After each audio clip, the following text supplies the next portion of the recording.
Okay, y'all, what is up? It is Red. Sorry, y'all, my laptop's in the way, but we're back again with another video. To film 2 videos because I have another topic that I wanted to talk about, which is Instacart.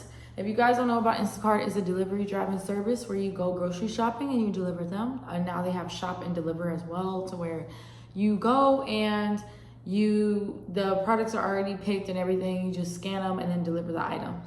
So they have 2 different options, and now they have a new option I had just got like a week ago where you can take pictures of items and that needs to be stocked and all different types of stuff. But Instacart is a very hard platform to get on, along with Amazon Flex. Them 2 are like the hardest ones to get on, I promise you. So if you can get on them bitches, okay, because it took me a while to get on Instacart, y'all. Like, I was trying to get on Instacart for 4 years now, and I finally got on it. Same with Amazon Flex. Amazon Flex took me like 2 years to get on there. Throughout the couple of months of me delivery driving for them, on what are the pros and the cons to Instacart. I'm gonna list some of the pros and some of the cons. They're not gonna be in order. I'm not gonna just say one pro, one con, or just pros first and cons. I'm just gonna say whatever, okay? And this is based off of my personal experience, my personal views on everything, because everybody's views is different. I'd say one pro about Instacart is that they tip high. I wouldn't say all the time. I would say about maybe 40% of the time they do tip high. I have gotten $10 tips. I have gotten $30 tips, you know. Go to Instacart compared to like DoorDash and Uber Eats, and even Amazon Flex, because people don't really tip on Amazon Flex unless you're doing Amazon Fresh. People don't really tip on DoorDash or Uber Eats, and if they do, it's usually like $2 or $4. But on Instacart, people are usually tipping high. I would say a con for Instacart is that the base pay, like the pay that Instacart pays you for each order, is extremely low. It can be $2 to maybe $5. Another pro for the Instacart, I feel like, it's very easy. They come with tutorial videos. They have a lot of articles you can read, question and answer stuff. When it comes to like DoorDash, Uber Eats, Amazon Flex, they don't have like stuff on their app or even on their website to where it answers questions, or to where you can talk to an agent literally right then and there. You have to call or do some other crazy shit. And also they don't have tutorial videos and stuff like that. Like they may tell you what to do or whatever throughout the process of doing something, but they're not gonna like really tell you everything. You're gonna have to learn as you're going. But Instacart, you don't have to. So I feel like that's a pro. A con with Instacart is it's hard to get in contact with their customer support. So if you have an issue with your account with a customer, or while you're doing an order, it's gonna take literally a long ass time for them to get back with you. There was multiple times where I was doing orders and people asked to have the whole order canceled, and a bunch of other different stuff that I was not gonna do. So I would contact Instacart, and it would take 5 minutes, sometimes even 30 minutes to pick up the phone or to even reply to me on the chat agent little thing.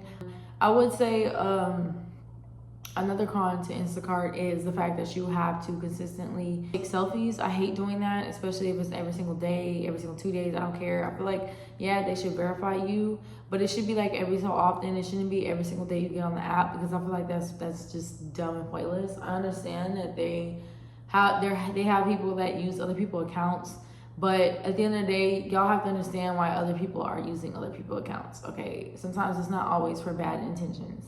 Pro for Instacart is you can Instacart anywhere at any time. It's 24 hours.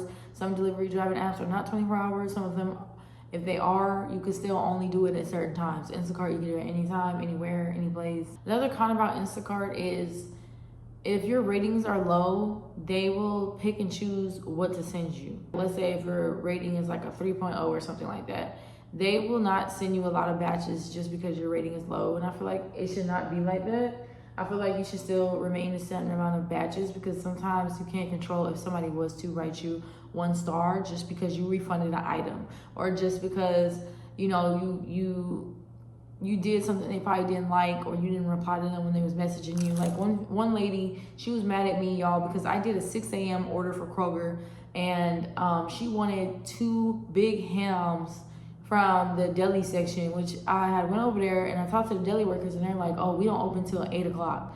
I'm like, bro, I'm not gonna wait here for no fucking 2 hours to get some ham for this person. And then number 2, with Instacart, they time you. That's another pro, but that's also a con. They time you when you're doing orders. So they time you while you're in the store shopping. If you take too long, you'll get in trouble. If you take too long to deliver something, you're gonna get in trouble. So she had actually put me as 1 star because I could not give her the ham that I like I said, I couldn't give it to her. And I told her why. I said that they're not open until 8 o'clock and that Instacart literally gives us a certain amount of time that we have to shop for your order. Otherwise, we can get penalized. She did not care. And so that's another thing I don't like, that just because one person or maybe a few people rate you low, your rating goes down. Another pro with Instacart is they do have a lot of good orders for like 1 mile, 2 miles compared to other places where you have to drive 5 miles, even 30 miles to go deliver something. I've seen a lot of people say with Instacart, they picked up an order and had to deliver it an hour away. I'm glad I never had that experience. I would say another con with Instacart is the low orders. I would say it's more low orders than high orders. You will barely see high orders, and if you do, you literally have to be on there all day or early in the morning or around peak hours. Another pro is that they always have promos. They're usually having promos all the time. Promo is basically where they give you like $4, $2 extra for every order. So sometimes, like for example, today they had some from 12 p.m. to 3 p.m. for $4 extra, and that's basically on every order that I make. I'm gonna make an extra $4 guaranteed. It's a lot of pros when it comes to Instacart, but it also comes with a lot of cons. I wouldn't recommend it if you're not the type of person that likes to go shop. If you're the type of person where you're kind of lazy and you personally do not shop for yourself, I wouldn't recommend doing Instacart. If you're the type of person where you don't know nothing that's in the grocery store, you could barely comprehend English, or you barely can understand, like see it, like you can't, when you look at English words, you don't know what that is, I would not recommend doing any delivery driving apps because you're just gonna be confused overall with people. The thing is, like, if you don't like driving, I definitely would not recommend any delivery driving app. And also it's time efficient. So if you're expecting like a get rich type of thing where, oh, I go do an order and I get my money in 10 minutes, that's not the case. You are probably gonna take about 20 to 40 minutes just to shop for an order, and then you're gonna take another 20 minutes, maybe 10, to deliver the products. So it's rare to find one that you go in there and it's only gonna take you 5 or 10 minutes, and then you go deliver it and it only takes you 5 or 10 minutes. Like earlier today, I delivery drove and I did an order that was $11 for 1 mile. And it was 4 items, which were easy. It was hamburger meat, and it was some toilet cleaner, it was some Lysol wipes, and it was a toilet like brush. And that was it. That was one of the most easiest products because they was all by each other besides the hamburger meat. But it literally took me 5 minutes and 20 seconds to finish that order. That's how fast it was. So for you to make it on delivery driving apps, you really gotta be efficient, especially if it's Instacart. You gotta know how to shop. Like me, I know what's in the stores and shit because I go shopping all the fucking time. It's easy for me to just know exactly where the items are in the store and grab them and go. You know, especially throughout self-checkout, if you're a very slow person when it comes to shopping. You may be old, you may be disabled or whatever. So if you're that type of person, I would not recommend doing delivery driving because the less time you take to deliver the order or to pick up an order or to take an order, the better it is. Because let's say I go and I go pick up an order, or I go, shopping for an order, right? Boom.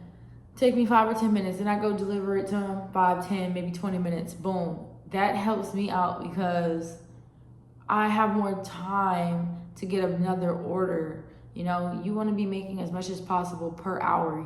So some people don't realize, like, even with DoorDash, Amazon Flex, Uber Eats, you go pick up an order, it may take you 5 minutes, it may take you 10 minutes to even get the order. You may have to wait to even get the order if it's a restaurant or something. Boom, you got to deliver to the person 10, 15 minutes, right? Boom, it gives you enough time to do another order. If you're stuck on an order that's going to take you forever, like longer than expected, that has you missing out on other money and other orders. That's probably better than the order that you took. So I learned from delivery driving, always take the most efficient ones, the ones that takes less time to deliver the order and takes less time to pick up the products or to shop for the products. That's what I do with Instacart. I always pick up orders. I always shop for orders that's less than 30 items. It gotta be like 35 items or less, and I'll pick it up as long as the miles and the money match up. Like, I'll do a $10 order if it's 1 or 2 miles. I'll do a $15 order if it's like 3 to 5 miles. I'll do a $20 order if it's 10 miles or less. That's the type of person I am. Like, it doesn't bother me, but as long as I'm getting something out of it for wasting my time. Okay. I would say another con to doing Instacart is having to continuously go to the same store over and over and over and over and over again, to where workers are seeing you continuously, and it's starting to get annoying and weird. And yeah, and some people are ignorant. They don't understand Instacart shoppers. So that's another con. You will encounter people that will think you're stealing, or that don't think you can pay for that because you're an Instacart shopper. You may look normal, you may look a little dusty, especially if it's a lot of items. Like I had got a lot of items one time. Like I think I got 100 items before, and it was like $45 for 100 items. So people was like giving me stares and shit, and the person was staring me down the whole time I was scanning stuff because they thought I was gonna steal. A lot of people are ready to write you up, and what I mean by write you up is they want to contact Instacart, and they're going to tell you, oh, one of your Instacart shoppers stole from us, and then boom, you're banned from the store. It's so easy to get banned from a store off of Instacart to where they will never send you orders again. And if it keeps happening, they're going to deactivate your account. So yeah. Another thing is, you will never know who the Instacarter is. You will never know who they are because they all look like normal people. They usually wear normal ass clothes. People don't delivery drive looking fine as hell, wearing the most exotic shit, wearing designer clothes. People delivery drive wearing old shoes, probably some Crocs, some slides, or some old sneakers. They wear some jeans or some laid back joggers, sweatpants, whatever, shorts. They're wearing a regular ass tee, hoodie, or whatever the case may be, and they just doing their fucking job at the end of the day. Another pro with Instacart is that you can set your own hours. So that's very good for people that have a schedule, or you already have stuff that you want to do. Another pro is it means activity. So you walking around in the store, that's giving you some activity. You getting in and out the car, so you're not just sitting down the whole time. You're not just driving the whole time, and it's giving you something to do if you want to be productive. That's why when I be bored at the house, I'm like, I might as well go make some money in delivery drive. Plus, you get connections. You never know who you're delivering to.